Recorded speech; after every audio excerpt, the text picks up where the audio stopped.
I am Eddie Rodriguez, pharmacist, biochemist, diabetes educator. Today, I am going to tell you something that almost no one talks about. There are vitamins and minerals that I do not recommend in synthetic form, not because they don't work, but because they can be harmful, and many times they are on the label to reduce costs and increase profit. Let's get straight to the point. I will explain which ones they are, why to avoid them, and what to use instead, or even better, where to get them from food. First of all, this content is educational. It does not replace consultation. If you use supplements under medical guidance, do not stop on your own. Talk to your professional. First caution, synthetic vitamin A. On labels, it appears as retinol palmitate or retinol acetate. The problem is accumulation in the liver and fat. The body needs to convert it to the active form. This conversion is limited. Excess can be toxic. It can interfere with the action of vitamin D and vitamin K. It can increase the risk of bone fragility. In cosmetics with synthetic vitamin A, there is another point.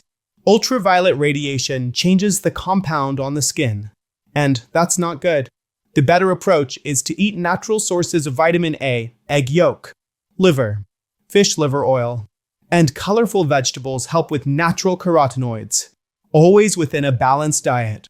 Second caution, synthetic beta-carotene. Many people confuse beta-carotene with ready-made vitamin A. They are not the same. The body needs to convert it. The synthetic version usually comes from the oil industry. Studies with smokers showed an increase in lung cancer with synthetic beta-carotene. It makes sense. Lungs already weakened become more susceptible. Prefer natural carotenoids from carrots, pumpkin, mango, kale, spinach. The food provides a set of compounds that balance each other. Third caution, synthetic folic acid. Folic acid is the synthetic version of vitamin B9. The body needs to methylate it to turn it into active folate. Many people have a reduced capacity at this stage. It is common. When this happens, folic acid circulates and used. It can disrupt other pathways and cause unwanted effects. Better choice, active folate in supplements, also called methylfolate or calcium folate, and mainly folate from food, dark green leaves, liver, well-prepared legumes, avocado.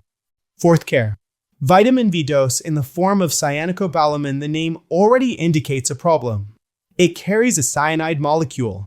It's a small amount, but the body needs to remove it, and it uses antioxidant defenses to do so. Additionally, cyanocobalamin has lower bioavailability and remains active for less time.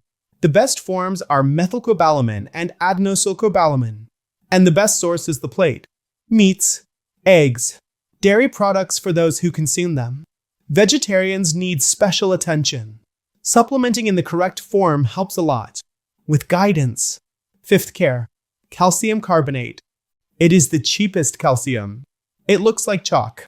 Weigh the bottle and weigh it in the body. Absorption is low.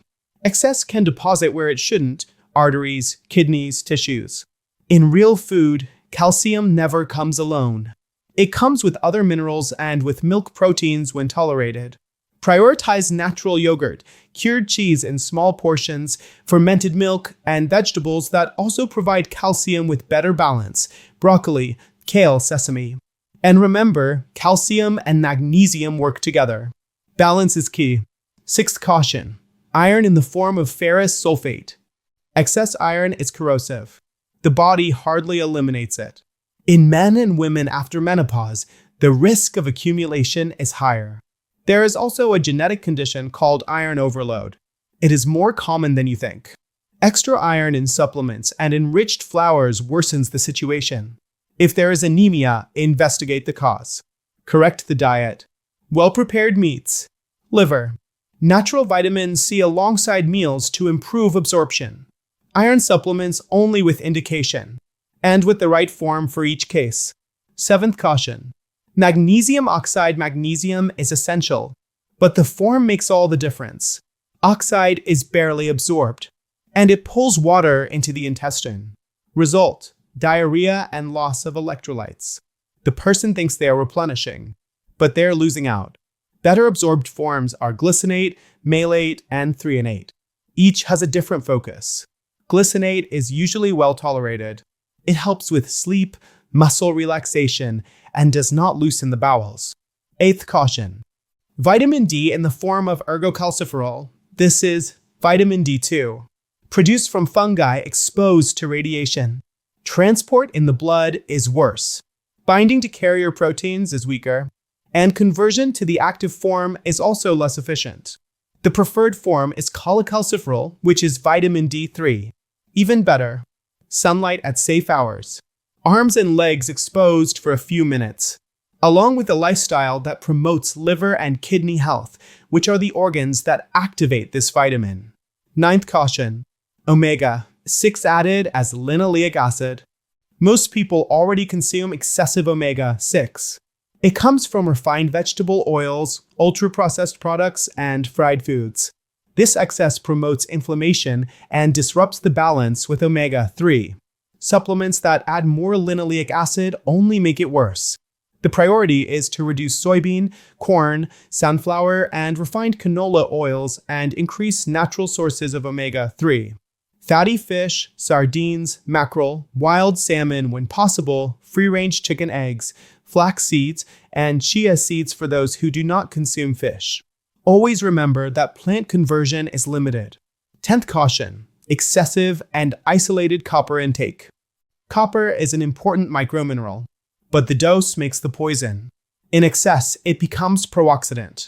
It can accumulate in the liver and brain and disrupt the balance with zinc. The ideal is to maintain the proper ratio between copper and zinc.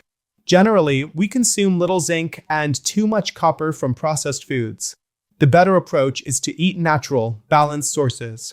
Oysters and shellfish provide copper and zinc in good proportion. Liver and cacao also offer copper. If supplementing, use a micromineral complex that respects the balance between them. And with professional evaluation. Now, an extra warning that applies to all items. Read the entire label. Look for the chemical name of the form used. Avoid artificial colorings, unnecessary sweeteners, vegetable oils in capsules, excess excipients. Be suspicious of miracle promises. Be wary of megadoses without clinical reason. And remember, a good supplement is one you truly need. In the right form, in the right dose, for the right duration. You might be wondering, so, where to get all of this safely? Real food. The plate is the foundation. High-quality proteins, a variety of vegetables, dark leafy greens, colorful vegetables, whole fruits, well-soaked and well-cooked beans when they fit into your plan, nuts and seeds without excess, raw extra virgin olive oil, fish, eggs, water throughout the day, adequate sleep, daily movement, less ultra-processed foods, less sugar, less flour. This reorganizes many things and reduces the need for capsules when supplements make sense. Confirm deficiency through testing, life stage with higher demand, restrictive diets, use of medications that interfere with absorption, specific clinical conditions. In these scenarios, the right approach changes the game. Practical example, methylcobalamin for vitamin B12, methylfolate for vitamin B9, cholecalciferol for vitamin D, magnesium glycinate, food calcium, iron only with indication and monitoring, purified fish omega-3 when diet isn't enough. I want to hear from you. Have you found any of these names on your multivitamin label? Have you experienced side effects with cheap supplements? Share in the comments. Leave your experience. Your questions helped many people. If this content clarified your ideas, like, comment, share in groups, send it to that person who buys any vitamin thinking it's always safe. Information saves time, saves money, and can save health. I am Eddie Rodriguez. On EDU Health Tips, I translate science for everyday life. No complications, no exaggerations, and always with respect for your treatment. See you in the next video. Take care of your plate, question the labels, and choose better what goes into your body.